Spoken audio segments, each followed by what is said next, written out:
On PC and mobiles, I will show you in a few moments how to join Growtopia Discord server. It's the same method on both PC and mobiles.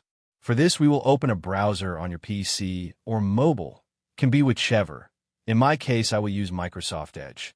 Now click on URL bar and type this URL to be able to join this Discord server.